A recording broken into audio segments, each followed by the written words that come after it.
Please be seated. Veuillez vous asseoir.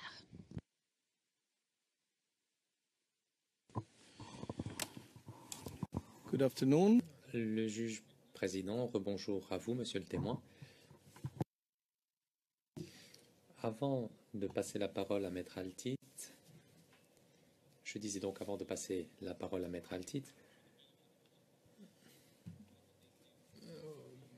je souhaiterais lui demander s'il aura besoin de l'intégralité du troisième volet d'audience ou non, afin qu'il en informe également l'équipe de monsieur Blégoudet. Donc, quelles sont vos prévisions, Maître Altit? Merci, Monsieur le Président. Oui, je pense que j'aurai besoin de la session d'1h30 et je ne pense pas déborder de l'heure et demie, sous réserve d'un certain nombre de facteurs, mais grosso modo, ça devrait être à peu près dans l'heure et demie. OK. Le juge président, parfait. Je pars donc du principe que vous terminerez aujourd'hui et nous pourrons passer la parole à l'équipe Blégoudet demain. Très bien, Maître Altit, merci, à vous la parole.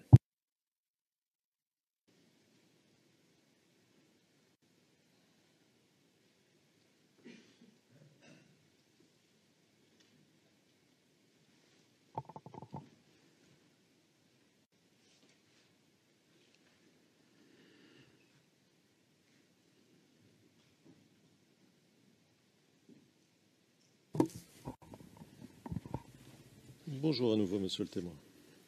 Je vous en prie, Monsieur l'avocat. Alors, nous allons continuer.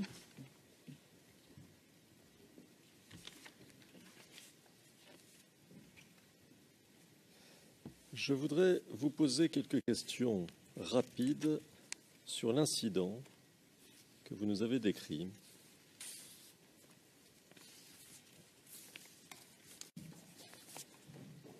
À l'occasion des élections de 2010. Alors, vous nous avez dit, que l'on soit bien d'accord, vous nous avez dit que vous trouviez soit dans le bureau de vote, je ne suis pas sûr d'avoir compris, soit juste à l'extérieur du bureau de vote, quand vous avez vu arriver le commandant Kipré avec je crois que vous avez dit 18 soldats. Est-ce que c'est ça? Bon, je n'ai pas donné de chiffres. J'ai dit l'effectif peut être au-delà de 10, mais moins de 20. Moins de? Moins de 20, mais ils étaient dans un véhicule de 18 places. Voilà. Sinon, je n'ai pas donné un nombre exact des éléments qui sont arrivés. D'accord. Donc, est-ce que vous pouvez me préciser où vous étiez? C'est-à-dire, étiez-vous à l'intérieur de l'endroit où l'on vote, dans la salle de vote, ou bien à l'extérieur? J'étais dans la cour. C'est une école primaire. J'étais dans la cour de l'école. D'accord. Donc, en réalité, l'incident dont vous parlez, c'est-à-dire que tout ou partie de ces soldats qui auraient refusé de mettre leurs doigts dans l'encre, vous n'y avez pas assisté, c'est bien ça? Non, je n'étais pas dans la salle, mais les personnes qui sont responsables de la surveillance de la salle, c'est-à-dire les représentants des candidats dans le bureau de vote, là, c'est eux qui sont sortis avec la plainte que non, les militaires, là, ils ont voté, ils n'ont pas mis leurs doigts dans l'encre. C'est comme ça que moi, je suis. Sinon, je n'étais pas dans le bureau de vote. D'accord. Donc, vous nous répétez ce que quelqu'un vous a dit, mais vous-même, vous n'avez pas assisté à l'incident et vous ne pouvez pas affirmer que certains n'ont pas mis leurs doigts dans l'encre ou que d'autres l'ont mis. Enfin bref, vous répétez simplement ce qu'on vous a dit. C'est bien ça? Non. Je vous dis bien que je suis dans la cour de l'école où les bureaux de vote sont installés dans les différentes classes. Voilà. Et ce groupe de militaires, quand ils sont arrivés, ils sont allés dans une classe. Et c'est de là-bas maintenant, un représentant de l'autre candidat est sorti pour se plaindre que non, ceux-là, ils ont voté, mais ils n'ont pas mis leurs doigts dans l'encre. Voilà. D'accord. Mais seul un représentant s'est plaint et pas les autres représentants, c'est ça? Oui, mais à cette époque, il y avait 2 candidats en face. D'accord. Donc c'est parce qu'il s'est plaint à la cantonade que vous êtes capable de nous raconter l'histoire aujourd'hui, c'est ça? Mais je vous dis bien que je suis dans la cour de l'école. Je ne suis pas chez moi à la maison et puis quelqu'un est venu me rapporter cela. Et j'ai vu le commandant qui prenait les éléments là venir. Et voilà. Si au moins j'étais chez moi ou bien j'étais hors du camp ou bien j'étais quelque part ailleurs et que quelqu'un me rapportait, là ce que vous dites là est raisonnable. Mais j'étais dans la cour de l'école. Je les ai vus entrer. Maintenant, pour savoir que non, ils n'ont pas mis leur doigt dans l'encre, c'est l'autre représentant de l'autre candidat qui est sorti pour se plaindre que non, ceux-là, ils n'ont pas mis leur doigt dans l'encre. Voilà. C'est pas ce qu'on ne peut pas comprendre là.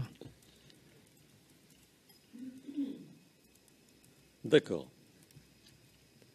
Mais monsieur, le commandant Kipré, si j'ai bien compris, il habitait à l'ancien camp d'Akwedo, c'est ça? Bien sûr. Donc c'était normal qu'il vote là, non? Je ne conteste pas. Même les autres soldats, même c'est normal qu'ils votent là. Moi, je ne sais pas où chacun s'est enregistré. Donc, je ne peux pas dire que non, c'est pas normal qu'un X vote ici ou bien Y vote là. Mais ce qui m'a attiré, moi, mon attention, c'est le fait maintenant qu'eux, ils ont refusé de mettre leur doigt dans l'encre. Parce que c'est le doigt dans l'encre, puisque l'encre-là ne quitte pas le doigt dans l'immédiat. C'est ce qui démontre partout où tu iras pour voter encore que non, tu as déjà voté. Or, c'est ce qu'eux, ils ont refusé. C'est cet acte-là que moi, je dénonce. Sinon, je ne dis pas que non, un X a voté ici, un Y a voté là-bas. Ça, moi, je n'ai pas participé à leur enrôlement, donc je ne peux pas savoir qui doit voter dans le centre de l'école primaire d'Akwedo village ou bien qui ne doit pas voter. Ce n'est pas ce que j'ai dit. Ce que je dénonce, c'est le fait qu'ils ont voté et ils ont refusé de mettre leur doigt dans l'encre. Pourtant, leur vote est déjà compté. Or, le fait que le doigt n'est pas imbibé d'encre, ils peuvent encore aller voter ailleurs. Voilà ce que je dénonce. D'accord. Mais en réalité, vous ne savez pas, vous n'avez aucune idée. Vous ne savez pas s'ils sont allés voter ailleurs, n'est-ce pas? Non, ça, je ne peux pas l'affirmer. Mais le fait que déjà, ils refusent d'imbiber leurs doigts dans l'encre, ça sous-entend que ça peut être possible.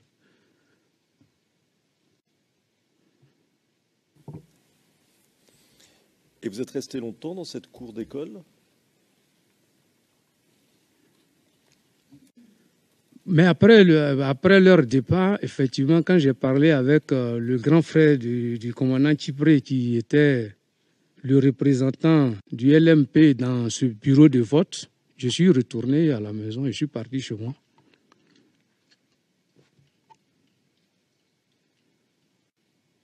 D'accord. Et l'école était dans le camp, hein, c'est ça? L'école est dans le camp, oui. D'accord.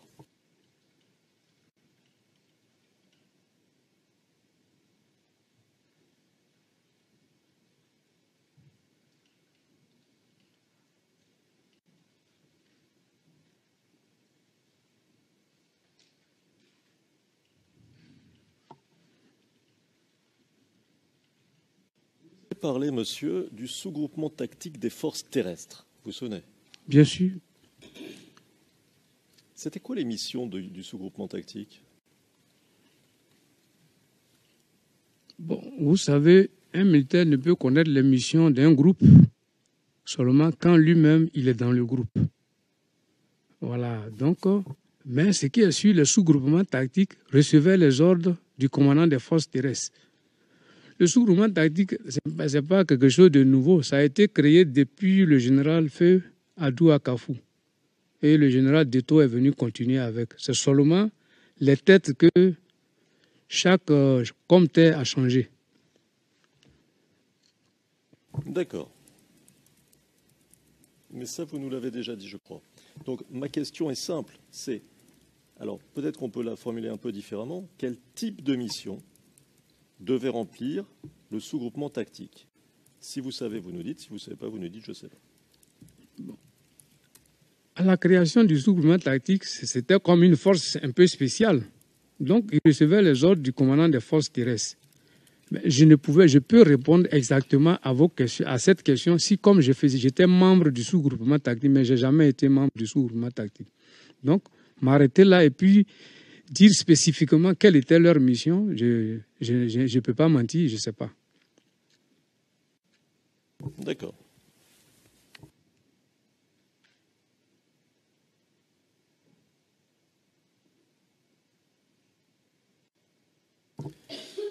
Alors, vous nous avez parlé tout à l'heure du coup d'État de la Mercedes noire en janvier 2001, vous vous souvenez? Oui. À qui appartenait-elle, cette Mercedes noire?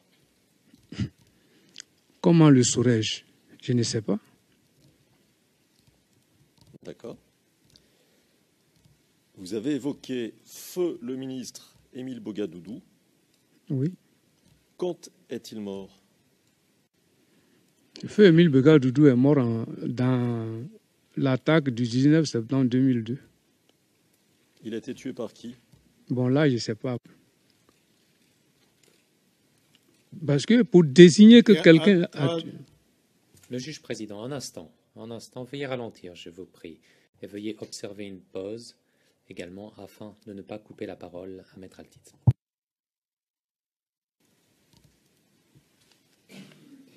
Allez-y, allez-y. Ok, donc je dis que je ne sais pas qui l'a tué.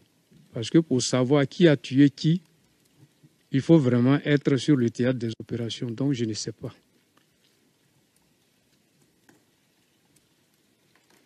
Vous ne savez pas s'il a été tué par des assaillants? Ce que je peux répondre, c'est que c'est le jour où les assaillants ont attaqué qu'il a été tué. Mais maintenant, de ma position, désigner c'est un Y qui l'a tué, c'est un X qui l'a tué, je risque de m'inscrire en faux. D'accord. Quand vous vous trouviez à Bouaké,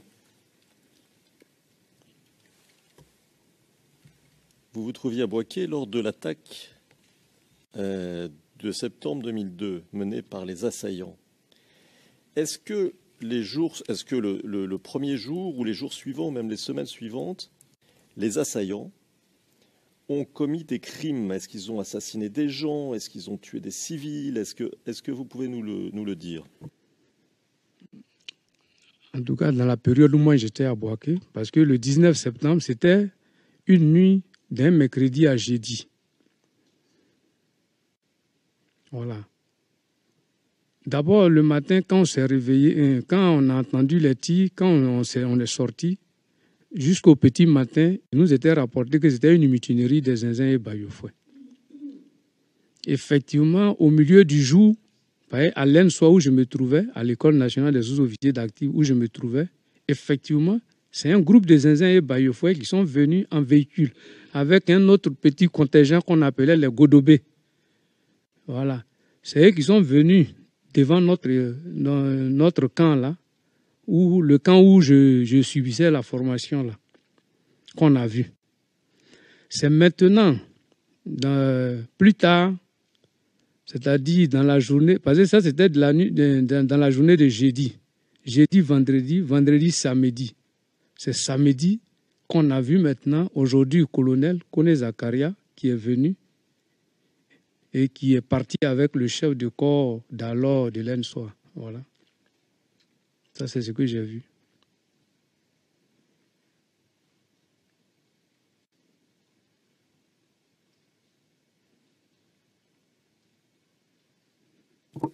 Mais à votre connaissance, ces assaillants, ils ont commis des crimes? En tout cas, pendant que moi j'étais à Bouaké, je n'ai pas entendu de crimes particuliers commis par les assaillants. Voilà. Puisque je suis resté à Bouaké et le groupe, mes collègues d'Akwedo, c'est-à-dire du 1er BCP, du 1er bataillon, du bataillon blindé et du Baza, sont rentrés à Bouaké jusqu'au niveau de l'ENSOA dans la nuit de dimanche à lundi. Et ce qui m'a fait comprendre que c'était eux, cette nuit-là, les coups de feu que j'entendais, parce que je me suis réfugié dans le quartier Belleville 1, qui n'est pas très loin de l'École nationale des sous-officiers d'actifs, chez un ami qui s'appelle Boni, qui est militaire aussi. Et à celui-là, j'ai dit vers les heures du matin que non, les coups de feu qu'on a entendus la nuit, là, je suis convaincu que c'est les militaires d'Abidjan qui sont rentrés. Donc, il faut qu'on les rejoigne. Mais tu m'accompagnes jusqu'à une certaine distance. Vous pouvez m'attendre là. Nous étions 3. Vous pouvez m'attendre là. Moi, je vais sortir vers le monastère. Quand je verrai la route, si possible, si vous ne me voyez plus revenir, donc fuyez, ça veut dire qu'on m'a tué. Mais si ce n'est pas le cas, c'est que c'est nos amis, donc on viendra vous chercher. Et c'est comme ça que je suis sorti vers le monastère. C'est-à-dire entre Kwasi-Blekro et Lensois. Et effectivement, je vois une longue colonne de nos véhicules militaires qu'on appelle Vélera. Donc, j'ai tout de suite compris que c'est les militaires d'Abidjan. Donc, j'ai levé mes 2 mains en l'air et je progressais maintenant vers les véhicules. Après de 300 à 400 mètres, on a commencé à me diriger avec une torche. Voilà, quand on fait signe à la torche, je vais à gauche, je vais à droite, en fonction du signe que la torche me faisait. Et effectivement, quand j'approchais, beaucoup parmi eux m'ont reconnu que ah ouais, c'est Bob. C'est comme ça que j'ai réintégré le groupe. Et je leur ai dit que non, je suis avec des amis. Mais ceux-là, ils avaient fait le grand tour pour aller passer par le lycée des jeunes filles. Et on a tous rejoint ce groupe qui est venu d'Abidjan. Voilà. D'accord. Alors, on va passer à un autre point. Vous nous avez dit hier, et je vais vous lire. Je vais lire ce que vous nous avez dit. Ce sont les transcrits français, page 182. Pardon.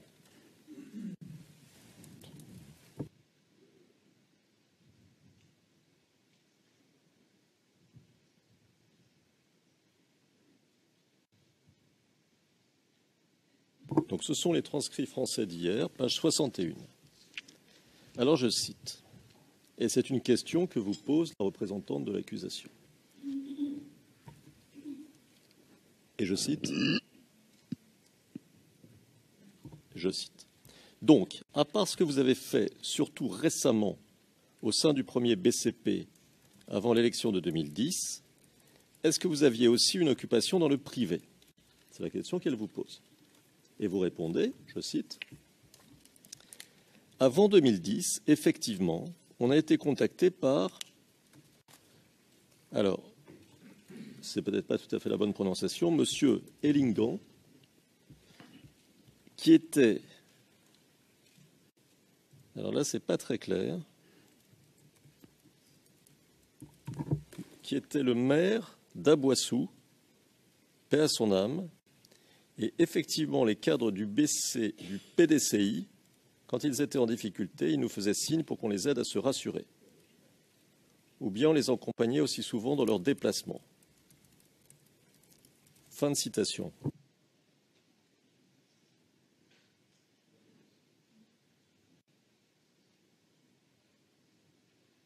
Maire d'Aboissou.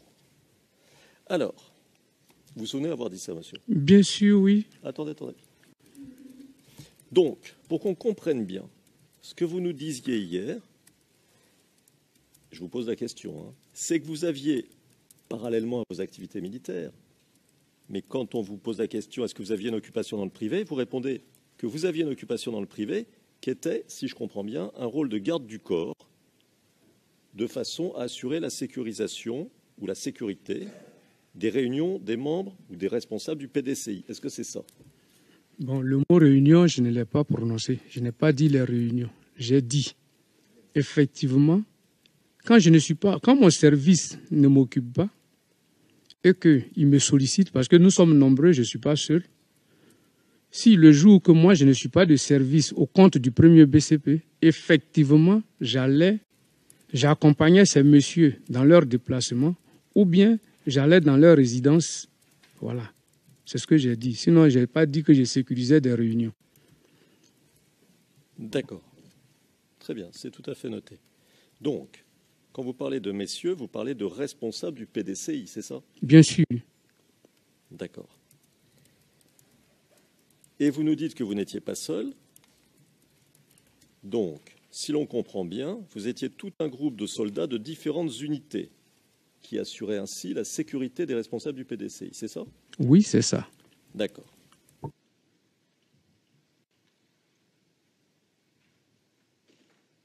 Alors, quel était le point commun entre ces soldats dont on parle maintenant, ces soldats de différentes unités?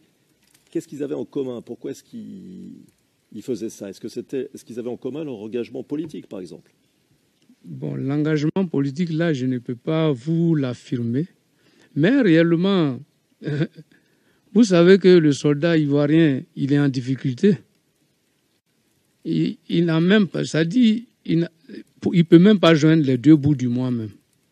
Or, ces messieurs, quand on les accompagne, ils nous donnent quelques moyens pour pouvoir combler nos vides. Donc, ce n'est pas un problème de conviction politique ou bien non, non, non. Effectivement, quand on faisait ces activités, ça nous rapportait un peu d'argent. Voilà le premier objectif même. Voilà. D'accord. Ils vous payaient combien? Non, ça, je ne saurais vous le dire. D'accord. You can't say or you don't remember? Le juge président, vous ne pouvez pas le dire ou vous ne vous en souvenez pas? Est-ce que vous pourriez nous donner un ordre d'idée? Un montant fixe qu'on donne. Voilà. C'est-à-dire, tu es parti faire, tu l'as accompagné. Il peut te donner 30 000 francs, il peut te donner 50 000 francs, il peut te donner 20 000 francs. Donc, on ne peut pas dire que non, voilà un montant qu'on me donne. C'est pourquoi j'ai dit que je ne peux pas le dire. Yes, and how much did you? Le juge président, et vous, combien avez-vous reçu? J'ai fait ce déplacement plusieurs fois. Donc, toutes les fois que j'ai fait le déplacement, il m'arrive d'avoir 30 000, d'avoir 50 000, d'avoir 20 000. Voilà, plusieurs fois. Donc, il n'y a pas un nombre que je détiens actuellement que je peux dire. Je l'ai fait plusieurs fois. Thank you, Maître Altit. Le juge président, merci, Maître Altit. Pourquoi avoir choisi d'assurer la sécurité de responsables du PDCI et pas de responsables du FPI ou de responsables du RDR? Je vous l'ai dit tout à l'heure. Moi-même, les responsables du PDCI ne me connaissaient pas avant. C'est par l'intermédiaire d'un journaliste que connaissait un de mes amis qui nous a présenté, parce qu'on était ensemble, qui nous a présenté à M. Elengan. C'est comme ça que cette activité a commencé. Sinon, ce n'est pas que nous, on est là pour suivre les politiciens. Non, ce n'est pas ça. Mais effectivement, on s'est engagé dans ça parce que ça nous rapportait, ça nous permettait quand même d'arrondir nos fins du mois. Voilà. D'accord. Quand avez-vous commencé votre activité de protection de ces responsables du PDCI? Ça remonte depuis, je crois, une histoire de 2004, dans la période où il y a eu les événements de l'Hôtel Ivoire. Voilà, c'est à partir de là que ça a commencé. Juste après les événements de l'Hôtel Ivoire, dans la période de 2004. Je ne sais pas si c'était en novembre, un truc comme ça, novembre ou bien décembre, voilà. C'est dans cette période-là. D'accord. Alors, je vais vous lire, monsieur, un extrait de votre déclaration aux enquêteurs du bureau du procureur, Oui. dont le numéro est le suivant. 6 VOTP 0043 04 61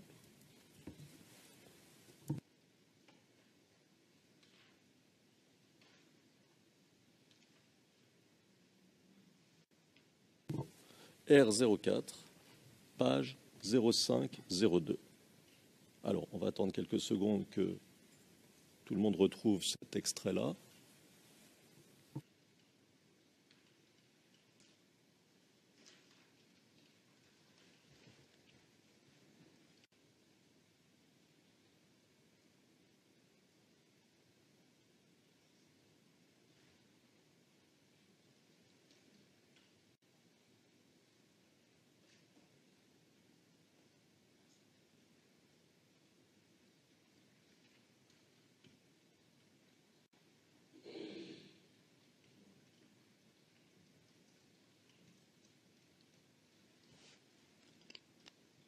Alors, c'est au paragraphe 169.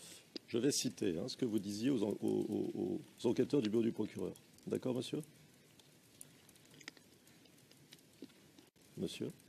Oui. Je vais lire ce que vous disiez. Oui, oui. Et je vois que vous suivez déjà ce qui est sur votre écran. Alors, je cite. Et c'est vous qui parlez. Il y a des responsables du PDCI que je connais depuis longtemps, qui étaient au Golfe pendant la crise. En 2003, un ami journaliste, un jeune Yacouba, dont je ne me souviens pas du nom, a présenté, moi et quelques-uns de mes collègues, à Elingan Etché, le maire d'Aboisseau, qui était du PDCI. C'était pour les funérailles de la maman d'Etché qu'on a rencontré les cadres du PDCI. Ensuite, les cadres du PDCI nous appelaient s'ils avaient un problème de sécurité. Fin de citation. D'accord? Alors, première question, est-ce que ça vous rafraîchit la mémoire? Vous nous avez parlé de 2004, ici on parle de 2003. Quelle est maintenant, à votre souvenir, la période?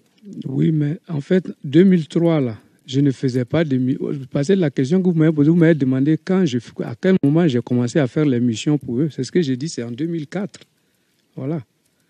Sinon, 2003, effectivement, c'est la rencontre. D'accord. Et vous dites, à propos de ces responsables du PDCI que vous connaissez depuis longtemps, ils étaient au Golfe pendant la crise. Alors, est-ce que vous pouvez nous dire qui sont ces responsables du PDCI qui étaient au Golfe pendant la crise?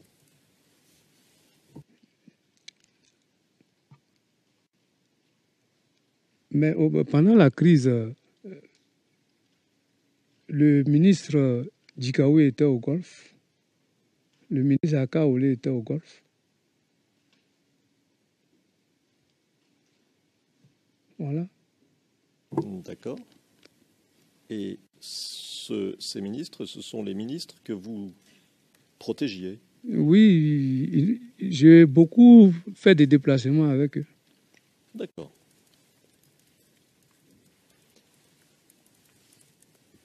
Donc, vous commencez votre activité de protection, vous venez de nous dire en 2004, c'est ça? Oui. D'accord. Et si j'ai bien compris ce que vous avez dit hier, vous l'avez continué pendant la crise. C'est ça? Non, je n'ai pas dit que j'ai continué pendant la crise. J'ai dit que pendant la crise, effectivement, quand ils se sont retrouvés au Golfe, il n'y avait plus de déplacement ni de mission particulière à faire. Donc, eux et moi, on n'avait plus de contact. C'est ce que j'ai dit hier. D'accord. Alors, je vais vous lire les transcrits français d'hier. C'est à la page 62.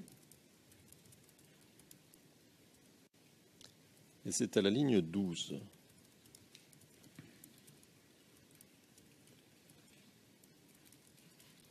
Parce que la représentante de l'accusation vous a posé à peu près la même question, et je vais la citer.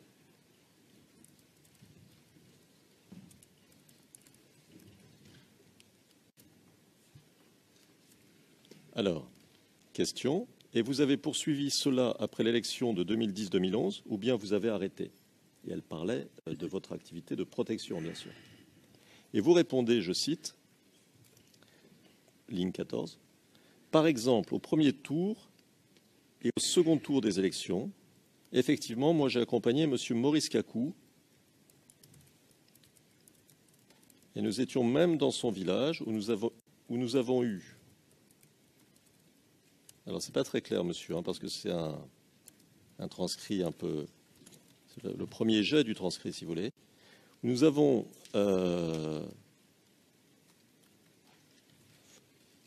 Bon, bref, il y a eu un barrage où vous êtes descendu. Voilà, fin de citation. Mon point ici, c'est que vous avez continué au moins, pendant le premier tour des élections, à protéger les gens, n'est-ce pas? C'est ce que vous dites là, non? Pendant le premier tour des élections, effectivement, c'est pas autre cadre même, c'était le ministre Djikaoui. C'est avec lui que j'étais. Pendant le premier tour et le deuxième tour. Mais après les élections, pendant les périodes de crise, parce que vous me demandez si pendant les périodes de crise, là, j'étais avec lui. C'est ce que je vous ai dit, non. En ce moment, maintenant, il s'est retrouvé au Golfe. Mais dans le déroulement des élections, je l'ai dit. J'ai dit oui, j'étais avec le ministre Djikaoui. Voilà. D'accord. Y compris pour le second tour? Y compris pour le second tour. D'accord.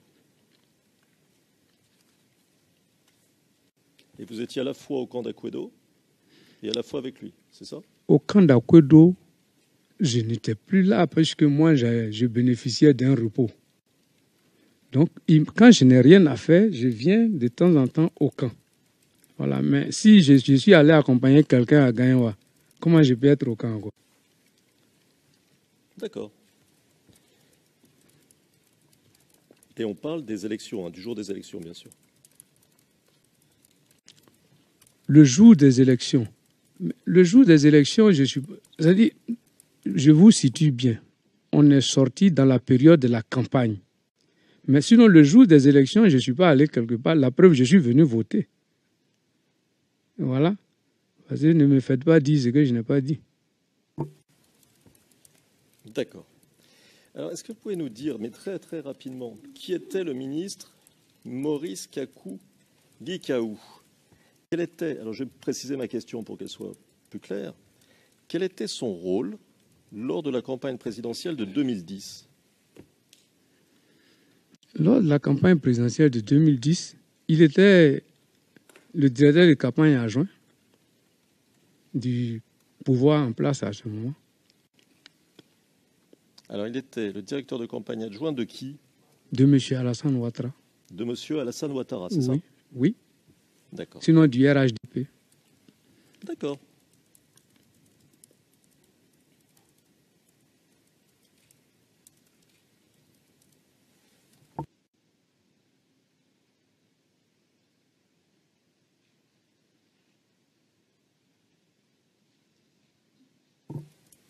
Est-ce que vous avez assuré la sécurité du général Ouassenan Koné?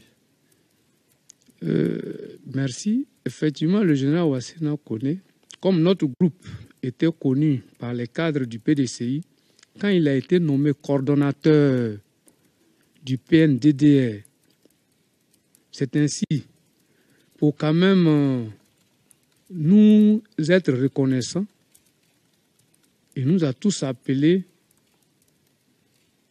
au PNDDR. Donc, on montait la garde dans sa résidence et quelques-uns dans le bureau du PNDDR. Voilà comment on peut peut-être dire que j'ai assuré sa sécurité. Voilà. D'accord. Il est devenu quoi, le général Ouassenan Koné? Il était devenu le coordonnateur du programme national PN, programme national de désarmement, de réexception, PNDDR, désarmement, démobilisation, désarmement, réinsertion. Voilà. D'accord. Il a été élu député? Non. Il était député, oui.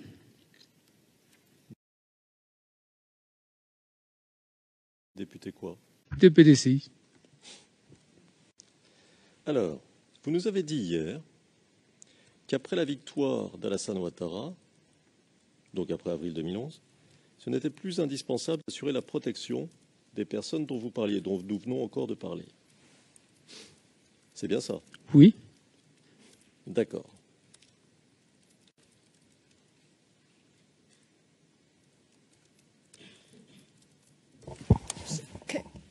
Sorry, can we have l'accusation?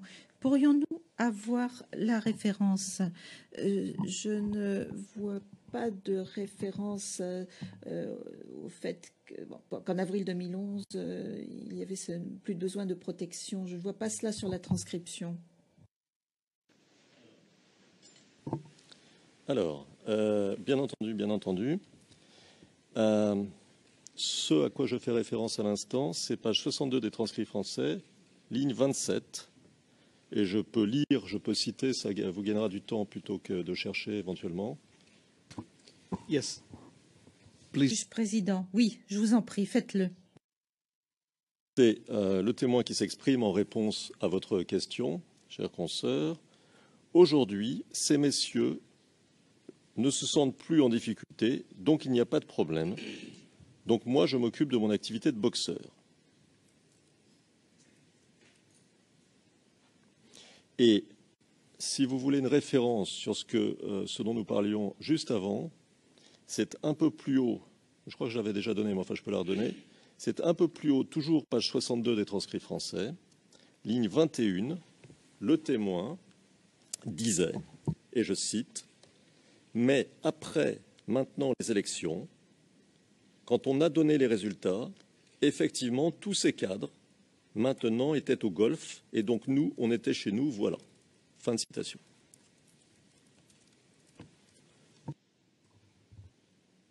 Thank you. Juge président, merci.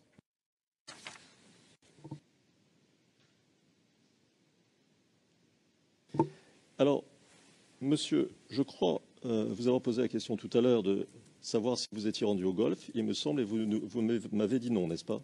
C'est ce que j'ai dit, oui. D'accord. Alors la question, pourquoi ne pas vous être rendu au golf? Ah, mais je vous l'ai dit au commencement. Moi, j'ai près de 11 amis qui sont venus chez moi. Et ma famille, c'est-à-dire ma femme et mes enfants. Je ne peux pas abandonner tout ce monde-là pour aller au golf. Si je suis au golf, je ne sais pas ce qui se passe derrière moi. Surtout que toutes les nuits, ça tue derrière ma maison. Si on sait que je suis au golf, je ne sais pas ce qui va se passer. Donc, je ne suis pas allé au golf.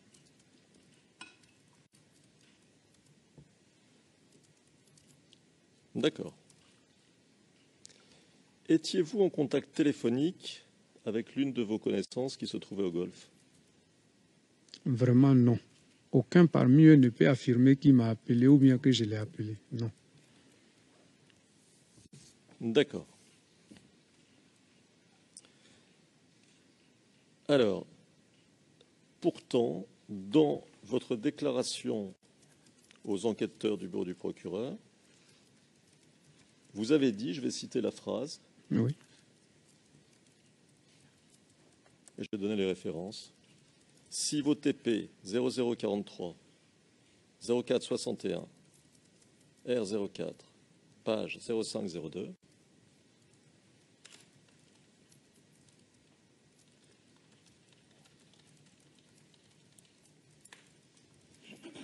était paragraphe 172, je cite, « Un jour, pendant la période du blocus du Golfe, le ministre Aka Aoulé m'a appelé pour que je l'aide à sortir du Golfe.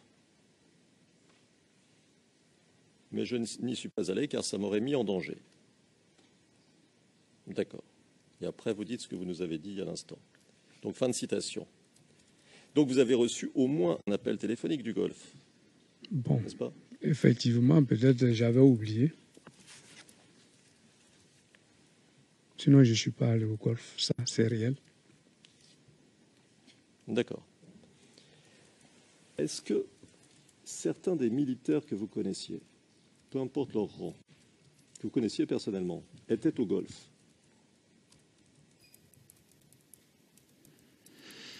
Bon, ceux que je connais personnellement, parce que à la période du golf, là, il fallait y être pour savoir qui est là-bas. Donc, il m'est difficile de savoir qui était au golf, qui n'y était pas. Parce que moi-même, je ne suis pas allé là-bas. Au moins, si comme je suis allé là-bas, là, il allait savoir, ah, je connais un Y qui était là-bas, ou bien un W qui était là-bas. Mais je ne suis pas allé là-bas. Donc, comment je peux savoir s'il y a des militaires qui sont allés ou pas? D'accord. Est-ce que le nom Patrice Kouassi vous dit quelque chose? Oui, c'est un colonel. Vous le connaissiez bien?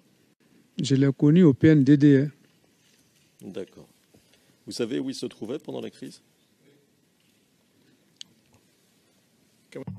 Juge président, veuillez ralentir, s'il vous plaît.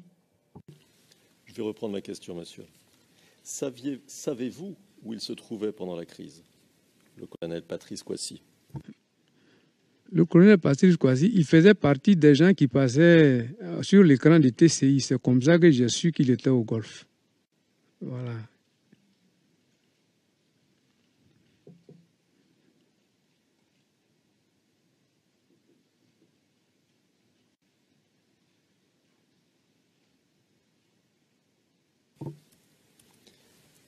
Alors, monsieur, est-ce que des responsables du PDCI qui se seraient trouvés au Golfe ou ailleurs pendant la crise vous ont demandé d'accomplir pour eux des missions, par exemple de leur donner des informations sur les mouvements des troupes gouvernementales? Excuse me. You have the mic. Juge président, excusez-moi, il y a le micro.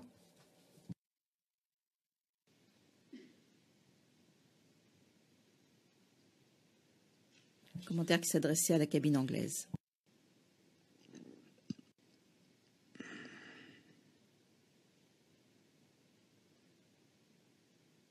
Allez-y, monsieur, vous pouvez répondre. Non, reprenez la question. Je vais répéter la question. Est-ce que des responsables du PDCI qui se seraient trouvés pendant la crise, soit au Golfe, soit ailleurs, peu importe où, vous ont demandé d'accomplir pour eux des missions, par exemple de leur donner des informations sur les mouvements des troupes gouvernementales? Je parle de pendant la crise post-électorale. Vraiment, à ma connaissance, non.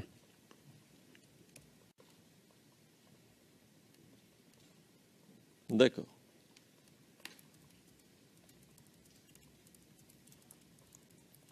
Est-ce que des membres de la hiérarchie militaire pro-Ouattara, vous ont demandé d'accomplir pour eux des missions, par exemple de leur donner des informations sur les mouvements des troupes gouvernementales? La hiérarchie militaire de cette époque-là, je n'avais aucun contact avec eux. D'accord. Alors, on va élargir un petit peu la question. Est-ce que pendant la crise post-électorale, vous avez donné des informations quelconques à quiconque sur ce qu'il se passait au camp d'Akwedo et plus particulièrement sur ce qui se passait au premier BCP? Vraiment, je n'ai... D'abord, même dans la période de la crise, là, moi, je n'avais aucun contact avec une autorité. Hein. Voilà, ni autorité militaire du camp Ouattara, ni autorité militaire. Je n'avais aucun contact avec quelqu'un. Donc, personne ne m'a demandé de lui donner des informations ou bien des renseignements, non. D'accord. Est-ce que vous avez essayé, monsieur, de convaincre certains des militaires de votre connaissance de déserter? Bon, vraiment, je ne vois pas. Je ne sais pas à qui j'ai dit de déserter ou bien, je ne sais pas, vraiment, non, je ne l'ai jamais fait. D'accord. Hier, vous nous avez parlé d'un discours, je crois que vous en avez encore parlé aujourd'hui, qu'aurait tenu le commandant Mel Brice lors de la crise. Ce sont les transcrits français, page 69, à la ligne 9. Et je vais vous lire, je vais vous citer. Alors, vous dites, pendant la période des élections, le commandant du premier BCP s'appelait Monsieur commandant Mel Brice. Mais à un moment donné, quand lui, il a découvert que la situation dans laquelle nous nous trouvions là, parce qu'effectivement, toutes les villes de Côte d'Ivoire étaient déjà prises,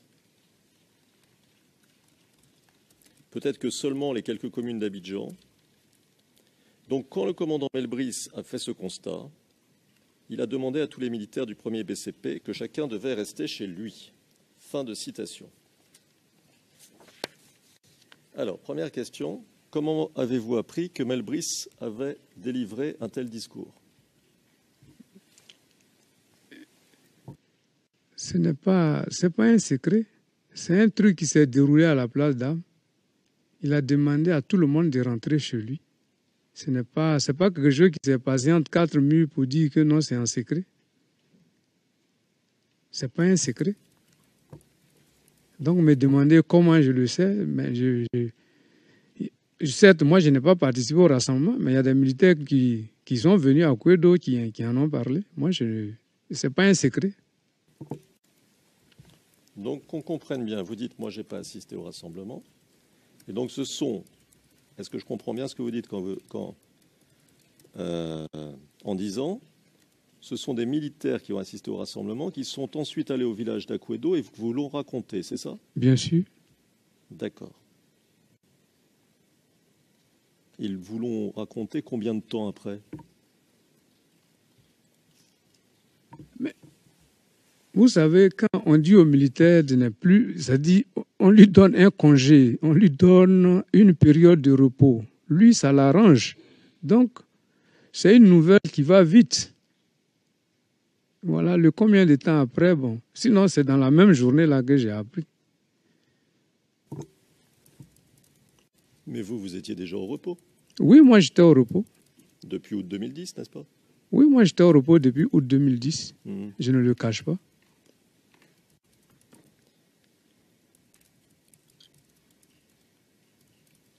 Et vous avez trouvé cet ordre normal? Mais bien sûr que oui, parce qu'il voulait préserver la vie de ces militaires-là. D'accord.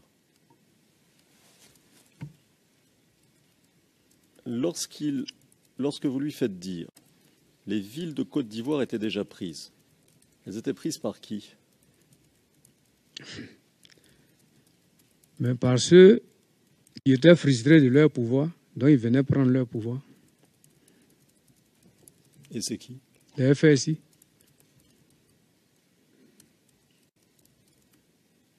Et elles étaient prises après des combats? Comment? Ces villes, non. Elles étaient prises après des combats? Heureusement, même une raison même qui devait éclairer même tous les chefs de cette époque, parce que les villes ne sont pas prises après des combats. Voilà, les villes étaient prises comme on ramassait de l'escargot. Donc c'est ce qui devait faire comprendre même les autres responsables de cette époque pour dire que non, la cause est déjà perdue. Donc ce que vous dites, c'est que les FDS évitaient de livrer combat. Était-ce pour, à votre connaissance, préserver la vie des personnes? Vous savez, en 2002, on a livré des combats. En 2002, il y a eu des combats qui ont été livrés. Mais en 2011, il n'y a pas eu de combat. Les villes sont prises comme si voilà, les gens avançaient tranquillement. Il n'y a pas de combat en phase 2 et puis ils venaient. Bon, je ne sais pas quel souci, je ne comprends pas bien votre question. La question est simple. Était-ce cette absence de combat parce que les responsables des FDS, les officiers généraux, si vous voulez, ou ceux qui dirigeaient sur le terrain, essayaient de préserver la vie des populations?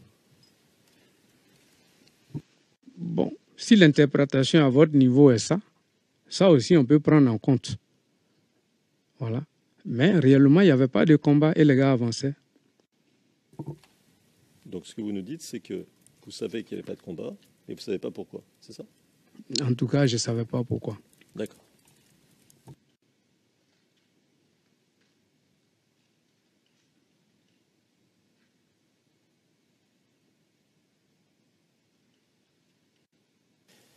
Cet ordre du commandant Brice, disant à ses soldats, restez chez vous, ne venez plus assurer vos missions au camp et ne défendez pas le camp ou la ville, etc. C'est un ordre légal, à votre avis? Monsieur l'avocat, je comprends bien, hein, vous jouez votre rôle. Mais sinon, réellement, une cause qui est perdue, vous voulez que les gens viennent se faire massacrer pour ça? À mon avis, effectivement, c'est un monsieur qui est doté d'un bon sens. Et de ma position ici même, je le remercie encore d'avoir eu cette belle idée.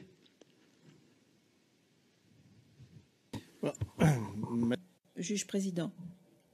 Maître Altit, vous parlez d'ordre, d'instruction, mais le témoin avait dit qu'il avait demandé aux soldats de rester chez eux. Il ne leur avait pas ordonné. Il y a une différence au niveau militaire. Essayons d'éclaircir ce point et posons-lui la question. Quand vous parlez du discours de Mel Brice, monsieur, tel qu'on vous l'a rapporté, disait-il à ses soldats « Je vous ordonne de rester chez vous » ou disait-il à ses soldats « Vous pouvez rester chez vous, mais vous voyez ». Sans faire de vraie distinction entre vous pouvez rester chez vous. Juge président, puis-je rappeler le fait qu'il n'était pas là? Il n'y était pas. Donc, qu'est-ce qui vous a été dit par rapport à cette source? Cette question. Oui, reformulez-la. Alors.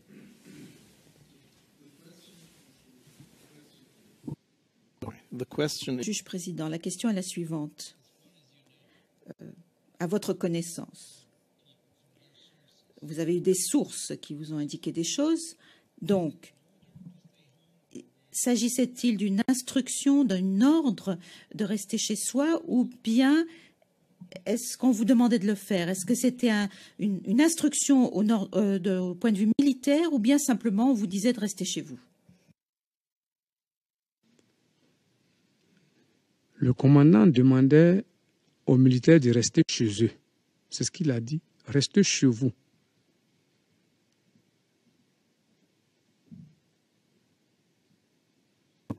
Maître Altit. Maître Altit.